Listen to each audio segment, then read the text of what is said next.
But anyway, the lights are illuminated above us now for the Spanish Grand Prix, and they are out now.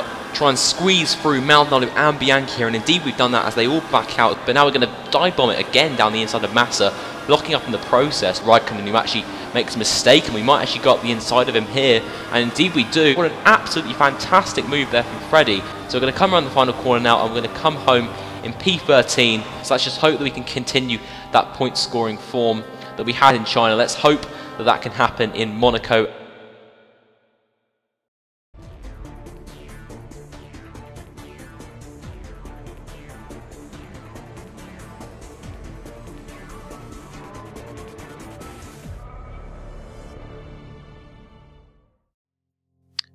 Hey guys, what is up? It is StockMat1998 here, and I'm here with part 6 of my F1 2014 Career Mode Series, and we are here today in the Principality of Monaco for the Monaco Grand Prix. Obviously a dual race, really the first dual race in the season so far, but as you can see in qualifying now, our pace isn't too bad. We're actually purple on Kobayashi, and where are we going to go with this time? It's looking quite quick actually, and we're actually in 3rd at the moment. That is legitimate pace right there.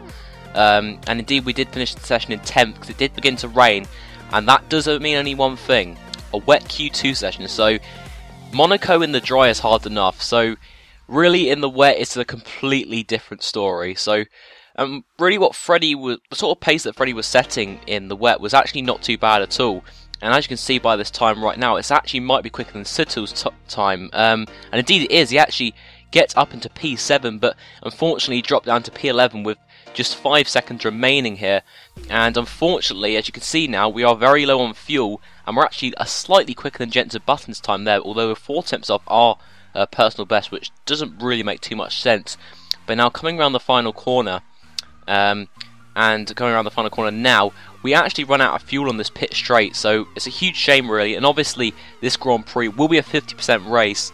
So yeah, a little bit longer, so I decided to sort of shorten down the qualifying and obviously the practice size. I didn't include anything from practice because Freddie did decide to change his engine, although there was an R&D objective, but he did that first and then he changed his engine, as we haven't actually changed that all season, and I feel we need a new fresh engine for this Grand Prix. But yeah, getting into our car now, and as you can see by our strategy, we are expected to do a 1-stop today in this 39-lap race. I'm not sure how that's going to go with the tyre wear. Obviously the tyre wear on this game is not as bad as it was in F1 2013, but I still feel we're going to have to be very cautious today. So anyway, wish us luck.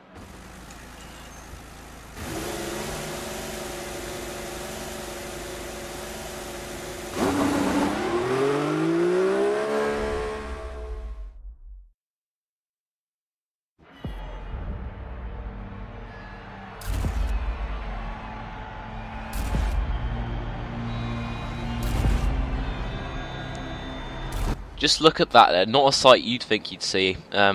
Anyway, that is Nico Hülkenberg behind Freddie Gray for this race. So Freddie has out-qualified Nico for the first time this season as the lights are about to go out now, and we've gotten a pretty good start with this mixed-up grid as we've got a Lotus and a Sauber ahead of us who are looking to dispatch off the line, although the Lotus of Romain Grosjean has gotten a pretty good start, and we actually hit Grosjean accidentally there, and we're actually being squeezed into the wall here by Grosjean. Freddie was not happy at all, and that is not the last we see of Grosjean in this race, as you're going to see in this video. But we're up into P7 already, so what a start from Freddie. Now a fantastic getaway from him.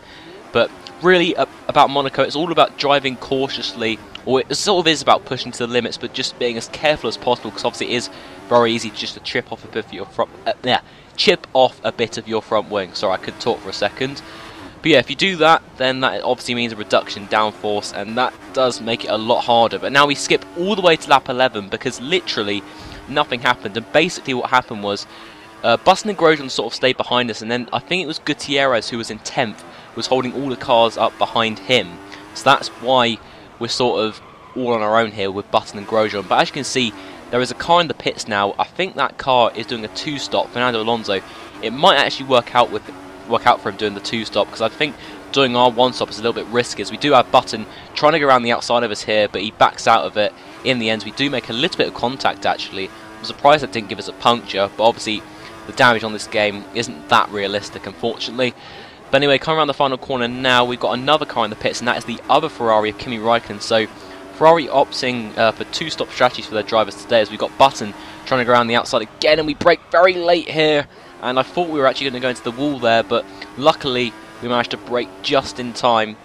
But anyway, skipping on to lap 16 now, and our tyres went off the cliff like anything. It was absolutely ridiculous. And on this lap you're about to see, I literally could not put the throttle down with traction control off, even on a pad. It was so hard to get this car around just for this lap. As you can see there, just struggling for traction all over the place, and grip literally drifting through that corner there.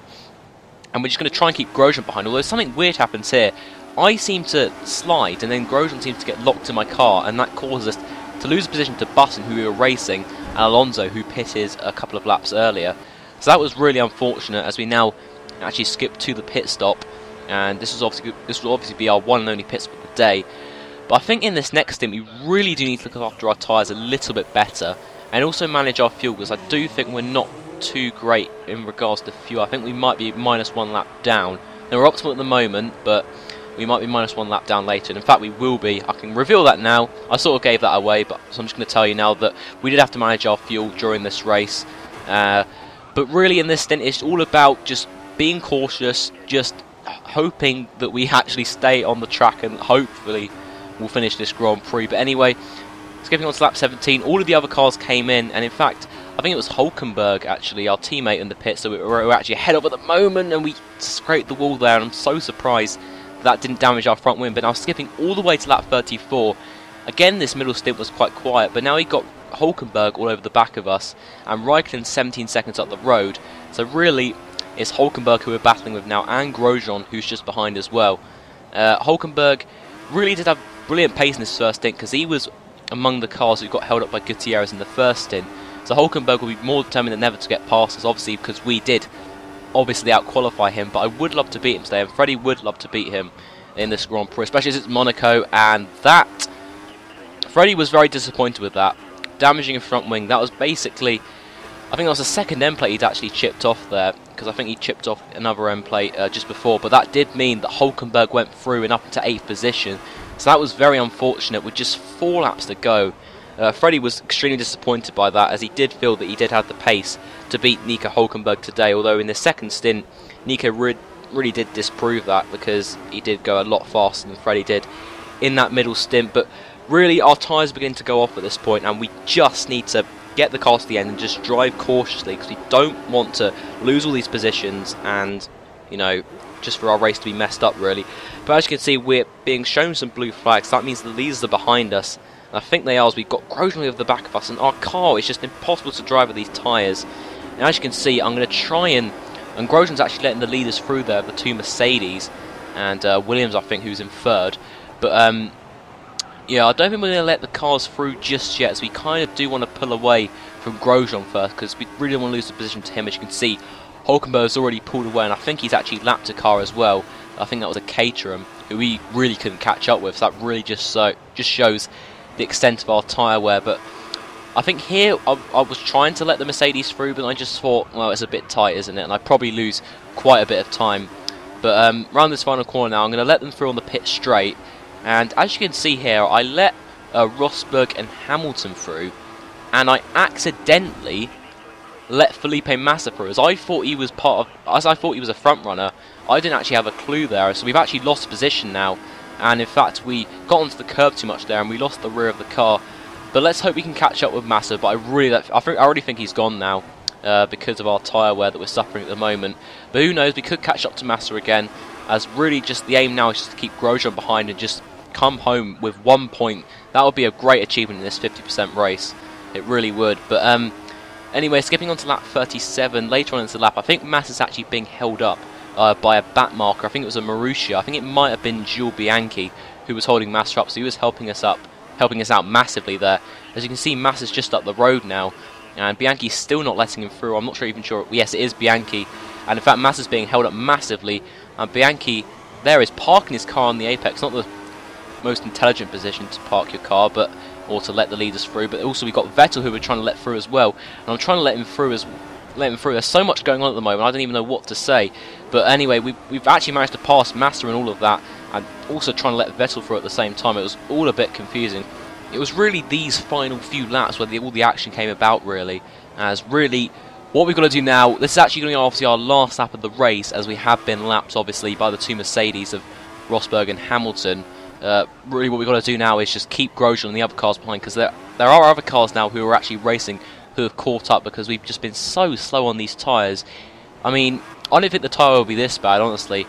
I mean, I know a one-stop today was a risk, and that was the recommended strategy, and we went by that, and really it hasn't worked out, because we just haven't looked after our tyres well enough, as we've got Grosjean and Massa, and I believe a Sauber as well, of Adrian Sutil, as I do know that Gutierrez and Kvyat did retire from this race, so we have had a few retirements in this Grand Prix, but really the main thing, the most important thing at the moment is keeping these guys behind us, because we want to score at least a point in this race. If we do lose the position to Grosjean, so be it, but we really want to score points, absolutely desperate for them. But as you can see, coming into this next corner now, we've lost the car, and Grosjean hits us into a spin, and wow, we're just losing positions left, right and centre here.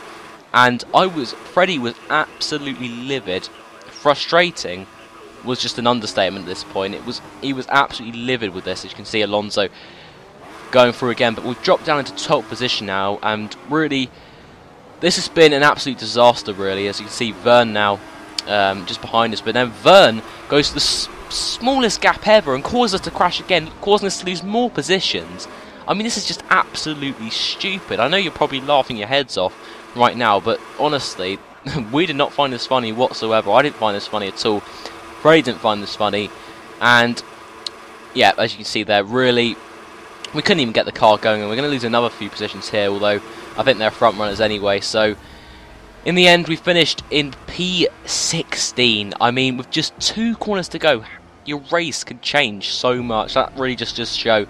But guys, I've got some important questions to ask you. Do you want me to make my own table now for the championship? Because I think that is really unfair what just happened. And I was wondering whether I could get the results from a few corners before the end, like a corner before. Because I really think what happened there was just out of order, and it really shouldn't have happened. And it's kind of unfair, really, how we've lost points just because of the AI being stupid and spinning us. And the fact is, they didn't even get a penalty either, which was just stupid. But yeah, if you do decide just to keep the result as it is, which I suppose is fair enough, we stay 12th in the championship with 2 points, level with Grosjean now. And yeah, that was a very frustrating end to a very frustrating Grand Prix in the end. And yeah, I'll see you next time. Bye bye.